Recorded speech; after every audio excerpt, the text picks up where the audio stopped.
ശ്രീ അനിൽകുമാർ, ഈ ശബരിമല സ്വർണ്ണക്കൊള്ളയുമായി ബന്ധപ്പെട്ട വാർത്ത വന്നിരുന്ന കാലത്ത് CPM നേതാക്കൾ വിശദീകരിച്ചിരുന്നത് ഞാൻ ഓർത്തുപോവുകയാണ്. ഉദ്യോഗസ്ഥ തലത്തിൽ നടന്നു വന്ന ഒരു വലിയ പ്രശ്നം, അഴിമതി, ക്രമക്കേട്, ആ വിധത്തിലുള്ള ഒരു കളവ്. അതിൽ നിന്ന് മാറി CPM നോമിനികളായി ദേവസ്വം ബോർഡിലേക്ക്, കമ്മീഷണർ സ്ഥാനത്തേക്കൊക്കെ വന്നവർ പ്രതിപട്ടികയിലേക്ക് എത്തുന്ന നില വരുമ്പോൾ നിങ്ങളുടെ മറുപടി എന്താണ്? ഒരോളം സൃഷ്ടിക്കാൻ തന്നെയാണ് ഈ സദാശിവം വന്നിരിക്കുന്നത്. ഒന്ന്, ദേവസ്വത്തിലെ കമ്മീഷണർമാരെ CPM നോമിനികളായി വരുന്നു എന്നുള്ളത് അങ്ങയുടെ അറിവിന്റെ കുറവാണ്. ശരി, CPMന് കമ്മീഷണർ സ്ഥാനത്തേക്ക് നോമിനികളെ കൊടുക്കാനാവില്ല. സത്യമായി പറയുന്നവനായി രാജാക്കൻ. ഒരു കാര്യം CPMന് പക്ഷേ ചെയ്യാൻ പറ്റും. രണ്ടാം തവണയും ചട്ടം ലംഘിച്ച് ദേവസ്വം കമ്മീഷണർ ആക്കുക എന്നൊരു നില വരിക, അതിനെതിരെ കോടതിയിൽ ഹർജി വന്നു കഴിഞ്ഞ് അദ്ദേഹത്തെ ആ സ്ഥാനത്ത് നിന്ന് അയോഗ്യനാക്കപ്പെടുന്ന ഘട്ടത്തിൽ അദ്ദേഹത്തെ ദേവസ്വം ബോർഡ് അംഗമാക്കുക, എന്നിട്ട് അതിനുശേഷം അദ്ദേഹത്തെ ദേവസ്വം പ്രസിഡന്റായി നിയമിക്കുക. അങ്ങനെയൊക്കെ ചെയ്യാൻ പറ്റുമോ? ആവശ്യമില്ലാത്ത ചോദ്യങ്ങൾ ചോദിക്കരുത്. ഞങ്ങൾക്ക് മറുപടി പറയാൻ വിഷമമുള്ള ഒരു കാര്യം ഇവിടെ സംഭവിക്കുന്നില്ല, അതാദ്യം മനസ്സിലാക്കുക. അത് ശബരിമലയുടെ കാര്യത്തിലും മറുപടി പറയാൻ വിഷമമുള്ള ഒരു കാര്യം സംഭവിക്കില്ല. കണ്ണീര് തുടച്ചിട്ട് കുറച്ചുകൂടി വിശ്വസിക്കാൻ തോന്നുന്നു. മാത്രമല്ല, ശബരിമല ഉൾപ്പെടെയുള്ള കേരളത്തിലെ ആരാധനാലയങ്ങളെ ഏറ്റവും മികവാർന്ന നിലയിൽ കൈകാര്യം ചെയ്യുന്നതിന് കേരളത്തിലെ സർക്കാരിനായി എന്നാണ് ഞങ്ങളുടെ വിശ്വാസം. ഇനി ഇവിടെ അങ്ങ് ഉയർത്തിയ ചോദ്യം, ശബരിമലയിലെ ദേവസ്വം കമ്മീഷണർമാരെ ആരാണ് നിയമിക്കുന്നത്? പാർട്ടി ഓഫീസിൽ നിന്നല്ല. N. വാസു ദേവസ്വം കമ്മീഷണറായത് ബഹുമാനപ്പെട്ട ഹൈക്കോടതിയുടെ മുൻഗണനാക്രമത്തിലുള്ള തീരുമാനപ്രകാരമാണ്. ഹൈക്കോടതി സാക്ഷ്യപത്രം കൊടുത്ത ഒരാളെ കമ്മീഷണറാക്കിയ പിന്നെ ഞങ്ങൾ അവിശ്വസിക്കണം? ഞങ്ങൾ ഇതിനെ അവിശ്വസിക്കണം? ബഹുമാനപ്പെട്ട വാസു വരുന്നതിന് മുൻപ് അദ്ദേഹം ആരായിരുന്നു? ശബരിമലയിലേക്ക് N. വാസു എത്തുന്നതിന് മുമ്പ് അദ്ദേഹം ആരായിരുന്നു? നിങ്ങൾക്ക് ഇപ്പൊ വാസുവുമായി ഒരു ബന്ധുവില്ലേ? അദ്ദേഹം ആരും ആയിക്കോട്ടെ. അല്ല, അത് ആരായിരുന്നു? പറഞ്ഞോട്ടെ, കേൾക്കാം. അല്ല, ഞാൻ പറയട്ടത് അല്ല, എനിക്കറിയാവുന്ന കാര്യം, അദ്ദേഹത്തെ കുറിച്ച് ഞാൻ മനസ്സിലാക്കിയിട്ടുള്ള കാര്യം, അദ്ദേഹം ഒരു വിജിലൻസിന്റെ ജഡ്ജിയായി പ്രവർത്തിച്ചിട്ടുണ്ട്. ക്രമക്കേട് നടത്തി ഉണ്ടായിരുന്നെങ്കിൽ ഹൈക്കോടതി അദ്ദേഹത്തെ നിയോഗിക്കില്ലായിരുന്നു. അദ്ദേഹം പഞ്ചായത്ത് പ്രസിഡന്റ്. ഹൈക്കോടതി അദ്ദേഹത്തെ നിയോഗിക്കില്ലായിരുന്നു. N. വാസുവിന് ഇന്ന് CPMുമായി എന്തെങ്കിലും ബന്ധമുണ്ടോ? അത് തന്നെയാണ് കൃത്യമായിട്ട് പറയുന്നത്. നിങ്ങളിപ്പോ മനോരമ എന്ന നിലയ്ക്ക് ഇത് N. വാസു എന്ന് പറയുന്ന CPMന്റെ PB അംഗമാക്കും. നിങ്ങൾക്ക് അതിന് നല്ല താല്പര്യമുണ്ട്. ഈ ചില സന്ദർഭങ്ങളിൽ ഉള്ള കാര്യം പറയാൻ പ്രയാസപ്പെടുന്നത് കാണുന്നതുകൊണ്ട് ചോദിക്കുകയാണ്. ചില സന്ദർഭങ്ങളിൽ സൗകര്യമുള്ളത് മാത്രം വിശദീകരിക്കുന്നത് കൊണ്ട് മാത്രം ചോദിക്കുകയാണ്. ഇങ്ങനെയൊക്കെ ആയിരുന്നില്ലേ പശ്ചാത്തലം? ഇപ്പൊ ഹൈക്കോടതിക്കാണ് എല്ലാ ഉത്തരവാദിത്വം. ഹൈക്കോടതി ദേവസ്വം കമ്മീഷണർ ആക്കിയത് കൊണ്ടാണ് ആ കാലത്ത് വാസു അത് ചെയ്തത്. അപ്പോ വാസു നല്ല ആളാണെന്ന് ഹൈക്കോടതിക്ക് തോന്നി. അതൊരു കുറ്റമായൊന്നും പറയുന്നില്ല. പക്ഷെ ഹൈക്കോടതിയുടെ തലയിലാണ് ഇപ്പൊ എല്ലാം കൊണ്ടുപോയി വെക്കുന്നത്. ഈശ്വര, ഇതൊക്കെ എന്റെ തലയിലാവൂലോ. നിങ്ങൾ മനസ്സിലാക്കേണ്ടത്, ഈ ശബരിമലയിലൊന്നും സർക്കാരിന് ഏകപക്ഷീയമായി ഒന്നും ചെയ്യാനാവില്ല. ബഹുമാനപ്പെട്ട കോടതി ഇടപെടലുണ്ട്.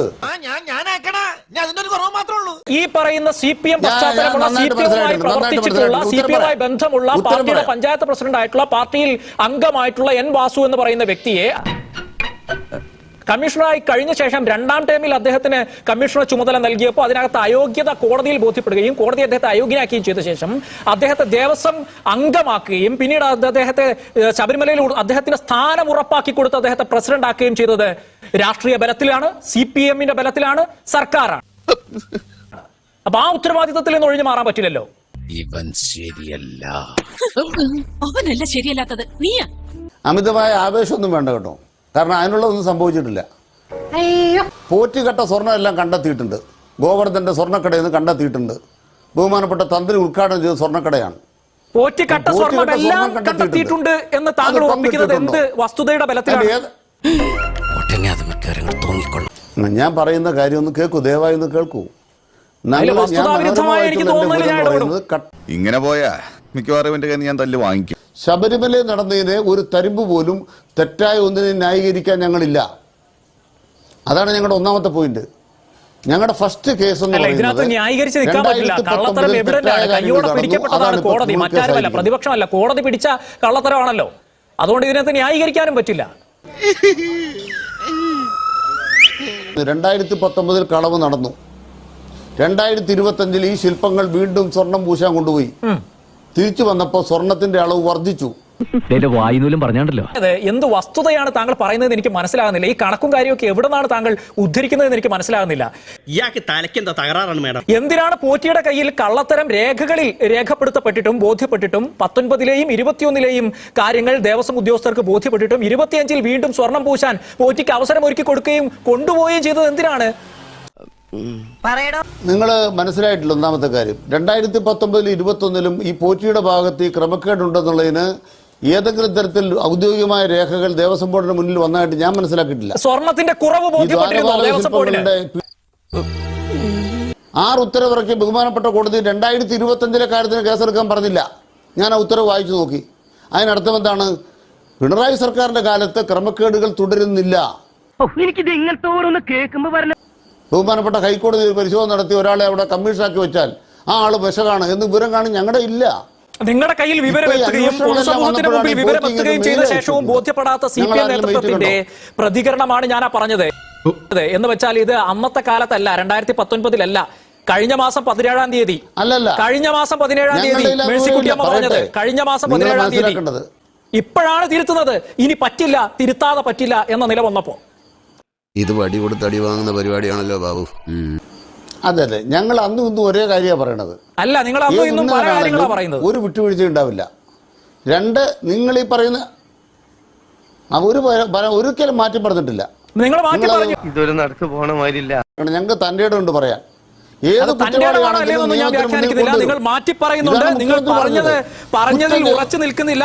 അത് ശബരിമലയിലെ സ്ത്രീ പ്രവേശന, യുവതീ പ്രവേശന വിഷയമായ തൊട്ട് അവിടെ നിന്ന് ഇങ്ങോട്ട് നിലപാടുകളുടെ ഉരുണ്ട് കളി ശബരിമല വിഷയത്തിൽ ഇടതുപക്ഷ സർക്കാരിൽ പ്രകടമാണ്. ഓരോ ഉടായിപ്പായിട്ട് അറിയിക്കുള്ളൂ. ശ്രീ BRM ഷഫീർ കമ്മീഷണറായിരുന്ന കാലത്ത് വാസു നടത്തിയ ക്രമക്കേടിനെ മുഖവിലേക്ക് എടുക്കുകയോ അല്ലെങ്കിൽ അതിനു വേണ്ട മൊഴികൾ കിട്ടുകയോ തെളിവുകൾ കിട്ടുകയോ ചെയ്തപ്പോഴാണ് അന്വേഷണ സംഘം അദ്ദേഹത്തെ അറസ്റ്റ് ചെയ്യുന്ന നിലയുണ്ടായിട്ടുള്ളത്. അപ്പോ അതിന്റെ പേരിൽ CPM-നോട് ചോദ്യങ്ങൾ വേണ്ട എന്നാണ് CPM-ന്റെ നിലപാട്. ഈ കഴിഞ്ഞ ഒരു മാസക്കാലത്തിലേറെയായി CPM-ന്റെ നേതാക്കന്മാർ, പ്രത്യേകിച്ചും CPM-ന്റെ സംസ്ഥാന സെക്രട്ടറി ബഹുമാനായ ശ്രീ MV ഗോവിന്ദനും ബഹുമാന്യ കേരളത്തിലെ മുഖ്യമന്ത്രി സഖാവ് പിണറായി വിജയൻ ഉൾപ്പെടെയുള്ള ആളുകൾ വളരെ വ്യക്തമായും ശക്തമായും അവർ ഉന്നയിച്ചൊരു കാര്യം, ഇത് ഉദ്യോഗസ്ഥന്മാരുടെ തലത്തിലുള്ള വീഴ്ചയാണ്. ഉദ്യോഗസ്ഥന്മാർ തലത്തിലുള്ള വീഴ്ച മാത്രമാണ്. ഉദ്യോഗസ്ഥ വീഴ്ച ഞങ്ങൾ കണ്ടെത്തും, പരിശോധിക്കും, പുറത്താക്കും. ഇത് ഭരണ നേതൃത്വത്തിനോ CPM-നോ ദേവസ്വം ബോർഡ് മെമ്പർമാർക്കോ ഒന്നും ഒരു പങ്കാളിത്തവുമില്ല. നിങ്ങൾ ബഹുമാനായ ശ്രീ അനിൽകുമാറിന്റെ മുൻ ചർച്ചകൾ പരിശോധിച്ചാൽ ആ നിലപാട് വ്യക്തമാകും. എന്താ ഉറക്കം വരുന്നു. ഇതിൽ തന്നെ ഹൈക്കോടതി ഇന്നയാളുടെ എടുത്തിരിക്കണം എന്നൊരിടത്തും പറഞ്ഞിട്ടില്ല. ഹൈക്കോടതി നീതിയുക്തമായി ഒരാളെ ചുമതലപ്പെടുത്താൻ സർക്കാരിനോട് സെലക്ട് ചെയ്യാൻ ആവശ്യപ്പെടുകയാണ്. സംസ്ഥാന സർക്കാരാണ് വാസുവിനെ കമ്മീഷൻ സ്ഥാനത്ത് നിന്ന് പ്രസിഡന്റ് സ്ഥാനത്തേക്ക് നിയമിക്കുന്നത്. ഇദ്ദേഹം പറഞ്ഞു പണ്ടൊരിക്കൽ എപ്പോഴോ അദ്ദേഹം പഞ്ചായത്ത് പ്രസിഡന്റ് ആയിരുന്ന ഒരു ബന്ധം മാത്രമേ ഉള്ളൂ എന്നാണ്. ഞാനൊന്നും പറഞ്ഞിട്ടില്ല. വളരെ ശ്രദ്ധിച്ചു കേട്ടോ. 2 തവണ CPM-ന്റെ അരിവാൾ ചുറ്റിക നക്ഷത്രത്തിൽ ജയിച്ചു വന്ന് പഞ്ചായത്ത് പ്രസിഡന്റ് ആയിരുന്നു ഈ വളരെ ബഹുമാന്യനായ വാസു. മാത്രമല്ല 2ാമത്തെ ടേം പഞ്ചായത്ത് പ്രസിഡന്റ് ആയിട്ടിരിക്കുമ്പോഴാണ് ഇടതുപക്ഷ സർക്കാരിന്റെ നോമിനിയായി വിജിലൻസ് ട്രിബ്യൂണലിന്റെ ജഡ്ജിയായി നിയമിക്കുന്നത്. വളരെ ശ്രദ്ധിച്ചു കേൾക്കണം. സർക്കാരിന്റെ നോമിനി വല്ലാതെ വേർക്കുന്നുണ്ടല്ലോ, ചൂടെടുക്കുന്നുണ്ടോ? എന്നിട്ട് വിരമിച്ച ഉടൻ സഖാവ് പിണറായി വിജയന്റെ നോമിനിയായി പാർട്ടി അംഗീകരിച്ചു കൊടുത്ത അഡീഷണൽ PS ആയിരുന്നു, അഥവാ PK ഗുരുദാസന്റെ അഡീഷണൽ പ്രൈവറ്റ് സെക്രട്ടറി ആയിരുന്നു വാസു, കമ്മ്യൂണിസ്റ്റ്. ഞാൻ പോയിട്ട് പിന്നീട് എന്തെങ്കിലും വരാം. മാത്രമല്ല അതിനുശേഷം തിരുവിതാംകൂർ ദേവസ്വം കമ്മീഷണറായിട്ട് ബഹുമാനപ്പെട്ട ഓണറബിൾ ഹൈക്കോടതി പലവട്ടം ആവശ്യപ്പെട്ടിട്ടും ഒരേ പേരുകൾ ശുപാർശ ചെയ്ത് വാസുവിനെ കമ്മീഷണറാക്കിയതും CPM-ആണ്. എല്ലാം കയ്യിൽ നിന്ന് പോവാ. ഞാൻ ആവർത്തിക്കുന്നു, കട്ടത് വാസുവാണ്. വാസു കമ്മ്യൂണിസ്റ്റ് ആണ്. വാസു CPM-ആണ്. വാസു CPM ആണെങ്കിൽ, പത്മകുമാർ CPM ആണെങ്കിൽ ഈ കൊള്ളയ്ക്ക് പിറകിൽ CPM-ആണ്. എന്തോ ഞാൻ എന്താ പറഞ്ഞു? അതിന് തന്നാരും വിളിച്ചില്ല. വിളിച്ചു തന്നെയല്ലേ. എങ്ങനെയാ? തൽക്കാലം ഇത്രയും മതി. വരട്ടെ.